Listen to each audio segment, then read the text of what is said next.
7મી મે 2025 આજે ભારતીય બજાર પર શું અસર થઈ?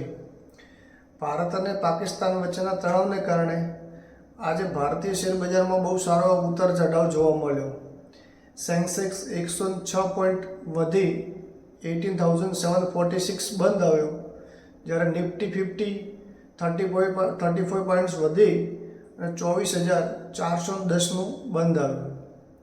ટોપ સેક્ટરમાં ટાટા મોટર્સ 5%નો જમ્પ જોવા મળ્યો, જ્યારે એશિયન પોઈન્ટમાં 4% ડાઉન જોવા મળ્યો. સેક્ટર વાઇઝ જોઈએ તો ટોપ ગેનર્સ સેક્ટરમાં આજે ઓટો સેક્ટર અને કન્ઝ્યુમર ડ્યુરેબલ્સ સેક્ટર બહુ સારો એવું સ્ટાર પરફોર્મન્સ જોવા મળ્યું, જ્યારે હેલ્થ કેર, ફાર્મા અને એફએમસી સેક્ટર થોડા વીક જોવા મળ્યા.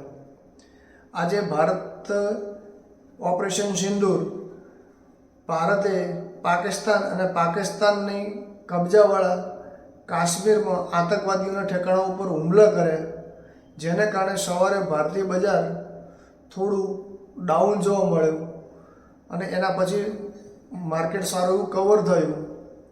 ભારત અને યુકે વચ્ચેનો જે કરાર થયા એમાં ટેક્સટાઇલ, આઈટી સેક્ટર ને સારો એવું કોન્ફિડન્સ જોવા મળ્યો અને વિદેશી સંસ્થાઓ એફઆઈઆઈ લાસ્ટ 14 ટ્રેડિંગ સેશનથી 43,946 કરોડનું રોકાણ કર્યું, જે બજારને સ્ટેબલ કરવામાં બહુ સારી એવી મહત્ત્વની ભૂમિકા રહી. એટલે આજે ભારત અને પાકિસ્તાનના તણાવને કારણે પણ બજારની અંદર સ્થિરતા જોવા મળી. વધુ માહિતી માટે પેજને ફોલો અને લાઈક કરો અને શેર કરો. સ્ટોક માર્કેટ શીખો, સમજો, પછી આગળ વધો.